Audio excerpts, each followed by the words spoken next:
Hello, everyone. Welcome to Everything Arsenal. Will Moises Caicedo be ending up at Arsenal instead of the other teams? What's the latest on Granit Xhaka? Which team will he be joining? We already know he's going to be leaving. What's the latest on Rhys Nelson and also Martin Odegaard in terms of contracts? A lot to get through today. So let's start with our captain. You always start with the captain, that is Martin Odegaard. According to Fabrizio Romano, new round of talks between Arsenal and Martin Odegaard's camp of a new deal will take place in the next few weeks.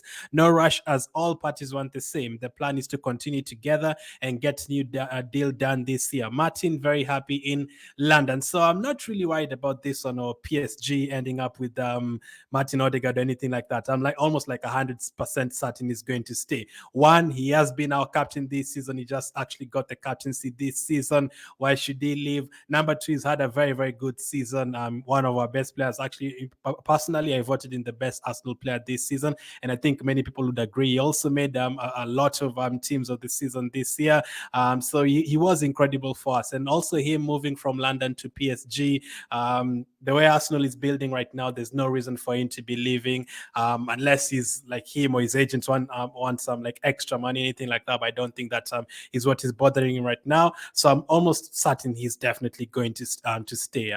No matter when the contract is being signed, as Fabrizio Romano said, there's no rush because we know Odegaard is going to sign, and him himself, he wants to stay. So no trouble with that at all. Hopefully though, he does sign sooner than later. We don't want this to carry on for too long. Let's get the deal done. Let's get him to extend the contracts, just like Saka, just like Martinelli, just like Smith Rowe, just like all those guys, and you can focus on the other players who have not signed, like Saliba and also Rhys Nelson. What's the latest on Rhys Nelson? Will he be signing? Will he be transferring out? Well, according to Fabrizio Romano, he just tweeted that, and that means it's definitely in the works and it's getting closer and closer.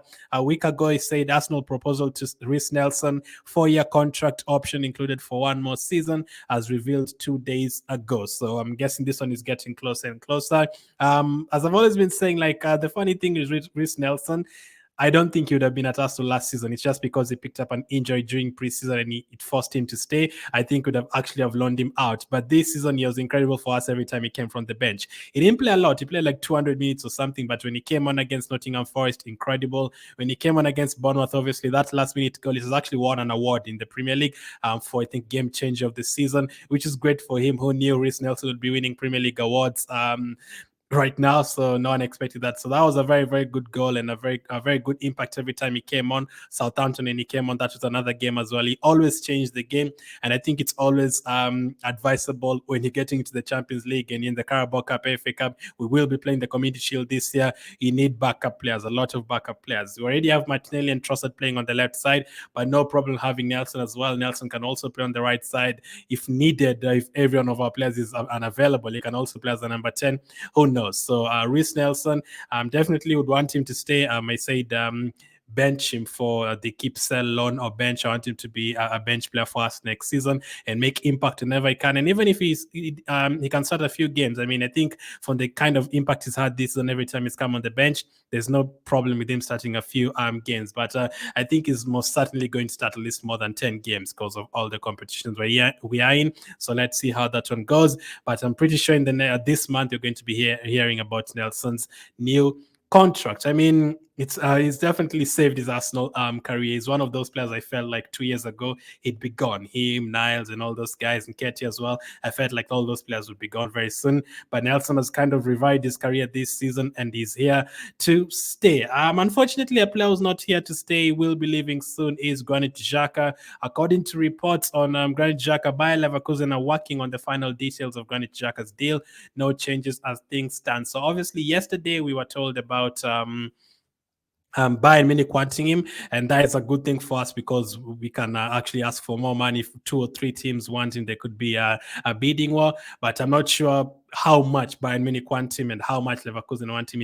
It's looking likely that Bayern Munich are just keeping an eye on him, and Leverkusen want him more. So I don't think Granit Xhaka will be remaining at Arsenal. I think he'll definitely be leaving this month. How much you're going to get for him, I'm not sure. Hopefully you can get something reasonable. For me, I was hoping after such kind of a season, something like 30 million or maybe more. Some of you even say more, but I don't think you're going to get more than anywhere near that. You could get like 20 million or even less, unfortunately. So let's see how that one goes. Great season for him. I'm happy he ended with a positive season. Happy he ended with a man of the match performance against Wolves. So all the best to him. But who will be coming in as a replacement for him? We already know about Declan Rice, but he also could be leaving.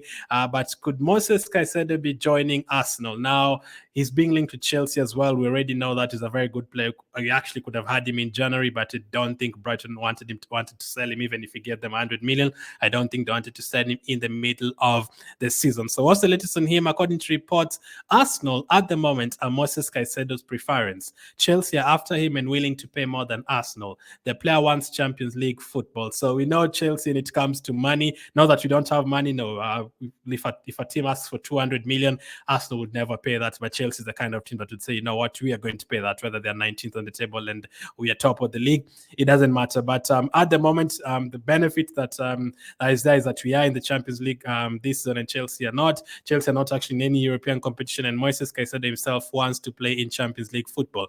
I don't see any need of him moving from Brighton in the Europa League to Chelsea. Yes, Chelsea in the next couple of seasons they could be ahead of Brighton as everyone expects. But as of now, what is better for his career? Chelsea right now is still not yet stable. They still have a few problems. Yes, they're getting rid of a lot of midfielders, so Caicedo would definitely start for them. But what is the best position, best team for him at the moment? I'd say Arsenal more than Chelsea, because I'm an Arsenal fan, but even Chelsea fans would agree. At the moment, Arsenal is building more than Chelsea, and Arsenal's position right now and Chelsea's position after this season, it's they're very, very far apart. And even if it was not a team like Arsenal, I would, if I was him, would prefer to go to a team like a Man United than Chelsea at the moment. But at the moment, you're battling with Chelsea. Chelsea are always going to pay more money than us, unless we've changed our ways this season, and you're going to splash whichever money you're going to be asked for this season or this transfer window. But at the moment, it's looking like Arsenal are his preference, or all over the place. Arsenal are his preference, but Chelsea would be willing to pay more money. So let's see how this one develops this month. Very interesting. If we can get both Rice and Caicedo, then we are definitely ready for next season. Like, we're sorting out our midfield. We're always signing like one midfielder here, or when we need a defender, we sign one, or we need a striker, we sign one. Imagine getting two very good midfielders in one season. Like, how good, you ask? Very, very good. Like, in terms of tackles and interceptions and everything, look who are in the top two for this past season: Declan Rice and Moises Caicedo. Imagine adding both of them into your team. Your defenders will have a lot of time to rest in the game, and your forward players will get even more chances having midfielders like that intercepting the ball and giving the ball to them. Even in terms of tackles, when you're talking about Declan Rice, Moises Caicedo actually has more tackles plus interceptions than Declan Rice. So imagine having the both of them in your team. Admittedly, it's going to be very tough to get both of them at the same time, but why not? Can we be at Chelsea able to spend like 600, 500 million in the same transfer window getting all those players? We've never done it before. Why not do it right now? I'm getting two players in one window, like two very good players like this. There's no hurt. And then you just mix it up with a few other players that you need, maybe a striker, maybe a fullback, and then everything will look very, very good. So that's the latest on those players. Moises Caicedo wants Champions League football. Let's see how that one develops this month. Chelsea obviously still can get him, obviously, but they also are focusing on Ugarte. They're also trying to get two midfielders in, so there's no reason why we shouldn't beat them to two midfielders. Let's get one over them. They got a lot of us recently, like getting Modric instead of us. So why not get a player instead of them? That would feel very, very nice, and let them struggle even more. That is more advantage to us. So that's the latest on Moises Caicedo, Granit Xhaka, Martin Odegaard, and Rhys Nelson. The transfer window will be open in exactly 10 days. So a lot of developments are expected. Declan Rice is playing his Europa Conference final this Wednesday, so we will be done with West Ham. Hopefully, then we can hear more about the negotiations and everything going on. Hopefully, I'm hoping for at least two signings this month. Last transfer window, we were able to get Fabio Vieira and Jesus in June. Can we do the same? Usually, we wait for July or August, but hoping this time we can get it done. At least two players in June, so that they can be ready for the for the preseason, because these two players, especially, if you let it run for too long, other teams will be in for him. Bayern Munich want Rice and Chelsea want Caicedo. Man United could be in for both of them. So it's going to be very, very tough if you wait too long. So let's hope we get it done soon. As of now, let me know what you think about that. Thank you for watching, and I'll catch up with you guys on the next one.